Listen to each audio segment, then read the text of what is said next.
안녕하세요. 이상화 세무사입니다. 오늘은 정말 많은 분들이 궁금해하시는 바로 그 주제, 부모님 찬스로 집을 살 때 마주할 수 있는 국세청 세무조사에 대해서 속 시원하게 한번 파헤쳐 보겠습니다. 아마 마음속으로 다들 한 번쯤 이 질문 던져보셨을 거예요. 부모님 도움받아서 내 집 마련의 꿈을 이루는 거, 과연 이 세금 문제에서 정말 자유로울 수 있을까요? 오늘 그 핵심을 한번 짚어보죠. 자, 바로 이 숫자, 104명. 이게 뭐냐면요. 최근 국세청이 고가 주택 거래와 관련해서 탈세 혐의가 있다고 보고 세무조사에 착수한 인원입니다. 이게 그냥 단순한 숫자가 아니에요. 국세청이 아주 강력한 의지를 보여주는 신호탄이라고 할 수 있죠. 네, 맞습니다.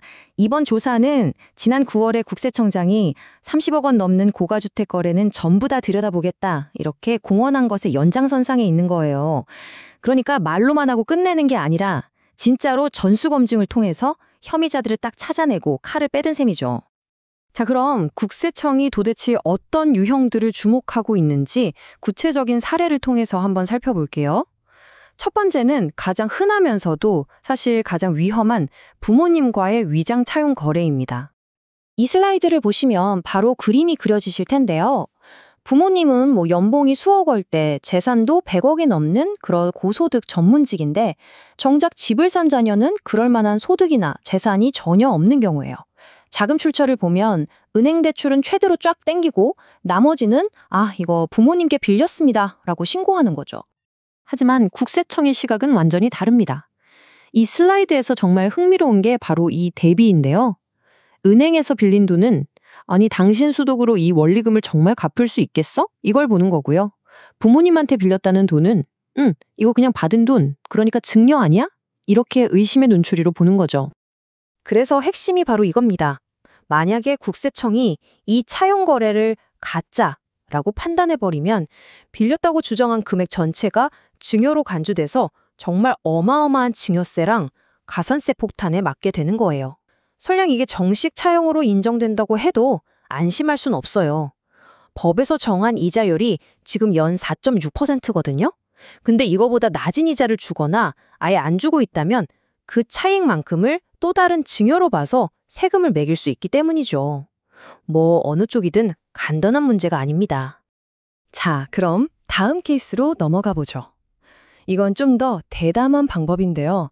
바로 부모님이 운영하는 회사 돈을 자녀가 집 사는 데 쓰는 경우입니다.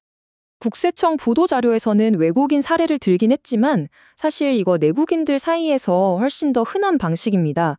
30세 이하의 젊은 자녀나 외국인이 고가 주택을 사는데 자금 흐름을 쭉 추적해 보니까 부모님 소유의 국내 법인 자금이 슬쩍 흘러 들어간 정황이 포착된 거죠. 이 경우에는 문제가 두 갈래로 터집니다. 일단 자녀는 회사 돈을 공짜로 받았으니까 당연히 증여세를 내야 하고요. 회사는 업무랑 아무 상관없이 자금을 빼돌렸으니 그에 따른 법인세 리스크를 안게 되는 겁니다. 개인하고 법인 양쪽에 다 타격이 가는 거죠. 그리고 이게 정말 심각한 부분인데요. 단순한 세금 문제를 넘어서요. 회사 자금을 개인적으로 이용한 행위는 업무상 횡령이라고 해서 형사처벌 대상이 될 수 있습니다. 그러니까 세금 좀 내고 끝날 일이 아닐 수도 있다는 뜻이에요. 세 번째는 조금 다른 각도에서 접근하는 방식입니다. 어떤 특정 부동산을 구매한 게 아니라 소득에 전혀 맞지 않는 호화 생활, 그 자체를 문제 삼는 경우예요. 예를 들면 신고된 소득으로는 도저히 감당이 안 되는 고액 월세집에 살거나 고급 외제차를 여러 대 굴리고 툭하면 해외여행 다니고 이러면 국세청의 레이더에 딱 걸릴 수 있습니다. 특히 요즘엔 국토부랑 국세청이 업무 협약을 맺어서요. 의심스러운 고액 전월세 거래 정보가 바로바로 국세청으로 통보되고 있습니다. 국세청은 이런 경우에 금융조사라는 현미경을 들이댑니다. 모든 금융거래 내역을 그냥 샅샅이 분석해서 그 호화로운 생활을 유지하는 돈이 대체 어디서 나왔을까? 그 자금의 원천을 끝까지 추적하는 거죠. 그렇게 추적을 해봤더니 그 돈이 부모님한테서 몰래 받은 증여일 수도 있고 아니면 신고하지 않은 사업소득일 수도 있겠죠? 전자의 경우엔 증여세가, 후자의 경우엔 소득세, 부가가치세까지 함께 추징될 수 있는 그런 상황입니다. 마지막 네 번째 케이스는 가장 지능적이고 복잡합니다. 바로 가족법인을 이용해서 양도소득세를 회피하는 아주 고도의 탈세 수법이죠. 자, 이 복잡한 과정 슬라이드 보면서 단계별로 한번 차근차근 짚어볼게요. 첫째, 집이 여러 채 있는 다주택자가 있어요. 이 사람이 비과세 혜택을 받고 싶은 고가 주택을 팔기 전에 둘째, 가치가 좀 낮은 다른 주택을 자기가 만든 가족법인의 서류상으로만 매각을 합니다. 셋째, 이걸 통해서 본인은 공식적으로 1주택자 신분이 되는 거죠. 그리고 마지막으로 원래 팔고 싶었던 그 고가 주택을 팔면서 1세대 1주택 양도세 비과세 혜택을 온전히 다 챙기는 겁니다. 하지만 국세청은 이런 거래를 실질과세 원칙으로 정면 돌파합니다. 이건 뭐냐면 서류상 형식이 어떻든 간에 그 거래의 진짜 목적과 내용을 보고 과세한다는 국세청의 가장 강력한 무기 중 하나예요. 즉 서류상으로는 매매지만 그 실질은 세금 회피를 위한 가짜 거래고 사실상 증여라고 보는 겁니다. 여기서 국세청이 이기느냐 지느냐 그 관건은 바로 이거예요. 모든 의사결정을 부모가 다 했고 법인이 집을 살 때 들어간 돈도 100% 부모한테서 나왔다는 사실을 입증하는 것. 한마디로 그 가족법인은 실체가 없는 그냥 껍데기에 불과했다. 이 점을 파고드는 거죠. 자, 이렇게 네 가지의 위험한 사례들을 모두 살펴봤습니다.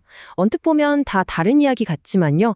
이 모든 케이스를 관통하는 단 하나의 공통점이 있습니다. 바로 이 문장입니다. 부모는 돈이 많고 자녀는 돈이 없다. 너무나 단순하지만 바로 이게 모든 문제의 시작이자 핵심인 거죠.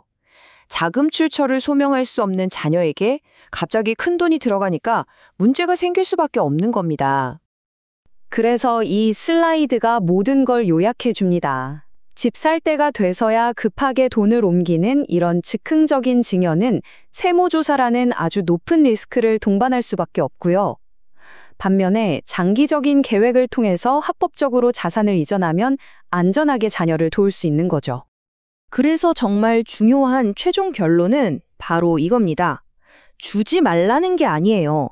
자산을 이전하기 훨씬 전부터 자녀가 스스로 자금 출처를 만들 수 있도록 합법적인 금융 기반을 미리 설계하고 실행에 옮겨야 한다는 겁니다. 국세청의 데이터 수집 능력은 정말 날로 발전하고 있고요. 정부 부처 간의 정보 공유는 점점 더 긴밀해지고 있습니다. 이런 상황에서 여러분의 자산 이전 계획은 과연 안전하다고 확신할 수 있으신가요? 한번 진지하게 고민해 볼 시간입니다.